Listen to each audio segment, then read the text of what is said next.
want to apologize in advance to anyone that came here for the regular Philip DeFranco show where I talk about 5 or whatever topics a day. So to start things off, I am not a fan of making this video today, and I apologize to anyone that came here expecting the Philip DeFranco show where I talk about 3 to 8 topics and I give my opinion. But now I'm being forced to go further in on a story I've talked about this week because now someone's trying to blame me and even link me to the reason why a woman was almost run off the road. I wish I was kidding, but we are living in bizarro world this week. So if you're coming in blind, you haven't seen my videos this week, we have talked about a channel by the name of Daddy of 5. It's a family channel featuring mom, dad, and 5 kids, and it shows their crazy antics. But then they came under fire for a now removed video called Ink Prank, and it showed the parents screaming and cursing at and blaming the children for something they know that they didn't do. I didn't do that! You tell me what you did! I swear to God, I didn't do that! Jody, go over your carpet! Kids break down, they cry, there's some outrage, the family makes a video defending their actions, and to over-summarize, they say, we're just a weird, different family. There's no abuse. Kids, right? There's no abuse? No abuse. Are you guys okay? Yeah, yeah. Are you upset? No. No. It's just a prank. It's just a prank. But then people start digging deeper on the channel and they find more and more instances of the kids crying and seeming in distress. Of one of the kids in particular, Cody, being pushed by his dad, punched by his dad, tossed and face planted by what now turns out to be his stepbrother. They stuck with there is no abuse here, CPS has even been here in the past and they have dismissed it. We're all good. Also on that note, Child Protective Services in Maryland was contacted. Reportedly they said they were unaware of the videos and they did not confirm or deny whether the agency would conduct an investigation of the parents. Which by the way, since we're talking about videos that we have seen, videos we haven't seen, upon looking further into the channel, a video that is now deleted, but someone saved before it got deleted because this is the internet, that has popped up and it shows Mike playing a game with the kids. And the rules are simple. Now you gotta flip the bottle and land it. Now, if it lands, you're safe.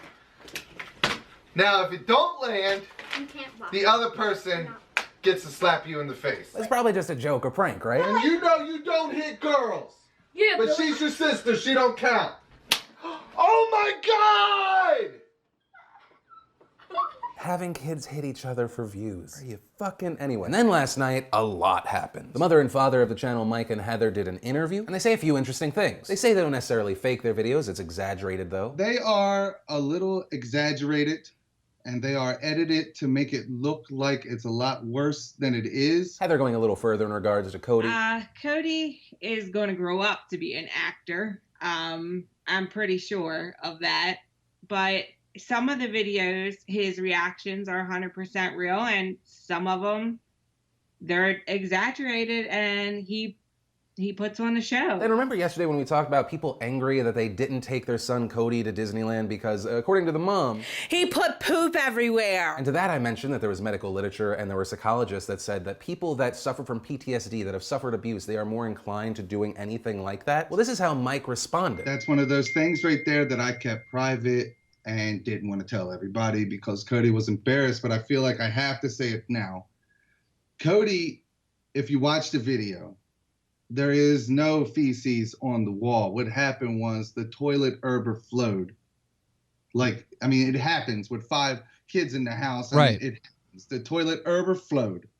So I said that instead of saying the real issue why he didn't go to Disneyland, which he was really embarrassed about, and he doesn't want anyone to know. So a few things. One, you say that you didn't want to share something because you didn't want to embarrass your son. But you put out a video where you claimed that your child, who potentially his friends watch these videos, you put out a video that he's putting poop around his house, as if that's not embarrassing. As if so much of what you put out on your child is not embarrassing. Also, I was responding to what your wife said, He put poop everywhere! and your response took it to the next level of poop smearing on walls, which is a very oddly specific thing to upgrade to about a situation that supposedly never happened. And then you tell a story about how a toilet overflowed and that you can't talk about the real reason because it's embarrassing. And then later you go on to say that with just so many kids, you're worried that he's just gonna run off. That at least makes sense. All the other stuff makes no sense to me. Then when questioned about a counselor, they said that Cody actually does go to a counselor. We actually have a family counselor. Cody does go to counseling, and we went to counseling as a family. Ironically, we have. Which I found odd because most counselors would be able to help parents on how to deal with a kid. But in that same video, the mom says this about Cody. I wish he would behave himself and act like normal child. Normal kids have bad behaviors. Cody has something else. Yeah. We don't know what the hell else he has. Lord knows. He's crazy. Crazy ginger snap. Then when Mike was questioned about why did you push your kid in that one video, yes, that one, he responded, I did not mean to, like, that wasn't, I didn't mean for him to hit the bookcase. What happened was he ran at me and I kind of like a reflex, like pushed him off a little bit, but it wasn't a push to force. It wasn't a push to hurt him. It wasn't nothing like what people are calling it. It wasn't nothing like that. which is of course understandable. You have to push the smallest child in the world ever. He's a threat. And then when the family is asked one of the most softball questions in the world, Philip DeFranco created somewhat of a montage of potential abuse moments. Are you open to making a best like happy moments video? To which Mike responds, yeah, but it might be hard because there's just so much. And this is a key point. There are a lot of lessons to be learned from this whole story, but if I can get one thing across to people, happy times do not negate abusive or violent ones. That's like saying if Joe Blow punches his wife in the face, calls her slurs, but that's only like 5-10% of the time. The other 90% of the time, it's good, he's sweet, he cares, he apologizes. No, the good times do not negate the abuse. That is a very important thing to know. And like anyone who's ever been in one of those situations can tell you, anyone who's ever witnessed can tell you, this situation just continues and continues and continues. It's a cycle. Or to put it in more relative terms, Disneyland does not negate.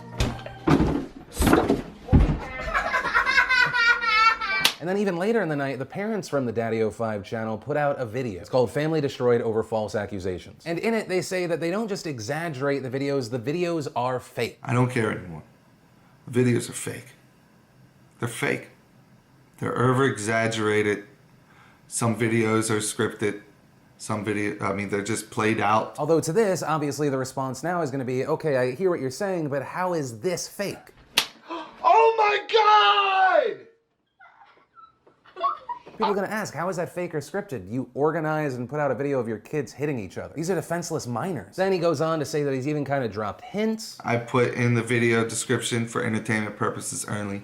I categorize the videos as entertainment or comedy, something that I know. I've even used keywords a few times. I used the word fake in the keywords and stuff a few times. Although to this statement, people pointed out, well, you've actually included real freakout video in your tags as well. As far as why he said he didn't come out to say these videos were fake sooner, he said he was scared. I never really came out and said we were fake because I was scared to kill our YouTube channel. That kind of thing kills a YouTube channel, and my kids love the YouTube channel. Now, maybe I should have came out sooner and said that they were fake or something, but like I just said, my kids love this YouTube, and I did it for them.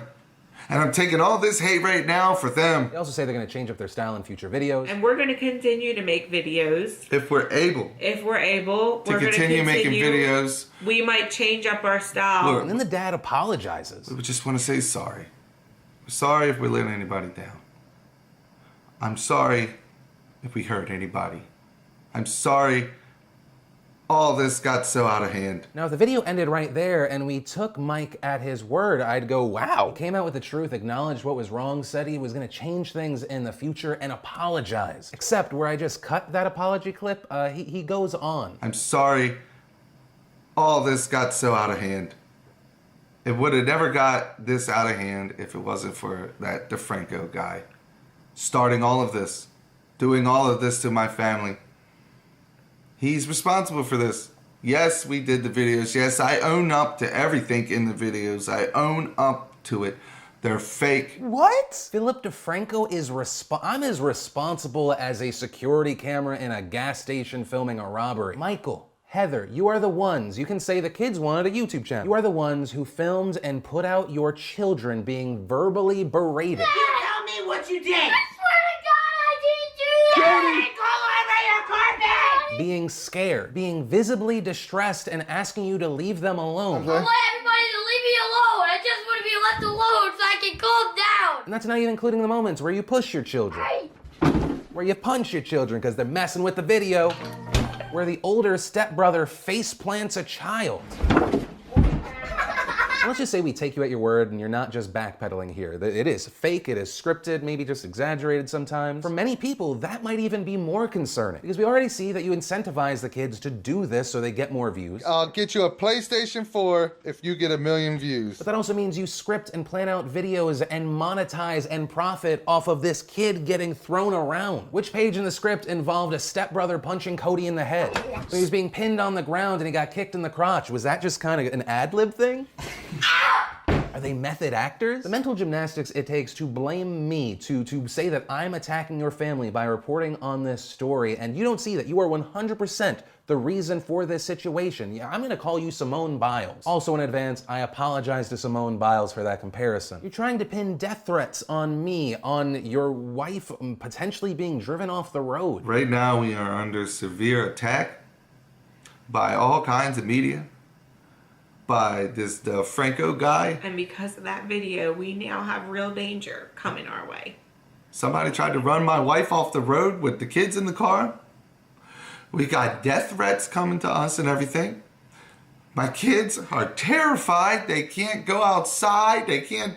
And you try to blame me, but this is just the world's reaction to seeing children in distress, little defenseless children. Not adult actors on one of those fake prank channels or fake reality channels. Children being handled emotionally and physically in a way that shocked the world. And you can't be surprised that the world would have an adverse reaction. But based off your last video, I don't think you're ever really gonna see that, and that disappoints me. Now, as far as why now, why do Mike and Heather come clean now and also apologize? Well, since these stories blew up over the past 2 days, a woman has come forward claiming to be Cody and Emma's biological mother. The woman's name is Rose Hall. She and her sister Crystal Reynolds have been reaching out to people talking about this story. They were part of a 30+ minute interview last night, and I want to say before we move forward, these are allegations. It is very important whether you have closed the door on Mike or you have closed the door on me, understand that these are allegations. So according to Crystal Reynolds, Mike Martin, daddy of 5, left back in 2008 when Cody was 1 and Emma was almost 3. My sister took care of those kids by herself with no money or help from him for almost 7 years. She gave him another chance and hunted him down to be a dad. Rose was a little overwhelmed and asked Mike if he could visit. While Cody was visiting, Mike's wife forged papers saying my sister gave him custody of Cody. 2 years later, after Emma visited for Thanksgiving, they removed Emma, saying there was abuse that was unfounded. We went to court and got a judge that was prejudiced against women with bipolar and wouldn't even look at our evidence that Mike was unstable and abusive, and gave him the kids. In August, a friend of ours came across their videos and told us about them. We contacted the police immediately. They did a report here and sent it to Maryland, which she included the document. I'm showing the redacted version because I don't want to share addresses and personal information. And Maryland told us it was corporal punishment. They refused to do anything even though we talked to doctors and other professionals who say it is clearly abuse of all kinds. We are just so worried. Who knows what kind of damage this is doing? Also from that statement, I've redacted certain parts that I feel share too much about the children and what they're going through. It's something that's not shared on camera and doesn't have to do with the parents. Also in the actual video, they say that Mike convinced his daughter Emma to lie and say that the mother abused her, that Mike lied to the judge and cops. They also allege that Mike used documents that were supposed to be confidential, specifically about how the mother, when she was born, they believed she was going to be brain damaged. Documents that also reveal that she's bipolar and has a learning disorder. She also goes on to allege that Mike has another ex-wife and he controlled and abused her son. Now, I've reached out to Mike Martin to see if he wants to respond to these allegations. As of recording this video, he has not responded. And a big thing I do want to note here is that while this is a connected situation, these are separate situations. This could set up more insight into a person's character, but it's also important to understand that these are allegations. It's important to not fully jump to conclusions, which is why the main reason that the story is blown up is because there's so much video evidence. And that's where I'm gonna leave this. I know there are going to be some people out there that do still blindly blame me, and it's fine. Just, you're gonna hate, you're gonna go away. I don't want someone with your mental capacity here. This is still an incredibly odd and very important story. And I do not regret one bit shining a light on this story, talking about this story, because I, like many others, saw children in distress, children being handled like I don't wanna say what I would do out of fear I would implicate myself in the future. So that's where I'm gonna end this video today. But with that said, of course, as always, my name's Philip DeFranco. You've just been filled in. I love yo faces, and I'll see you tomorrow.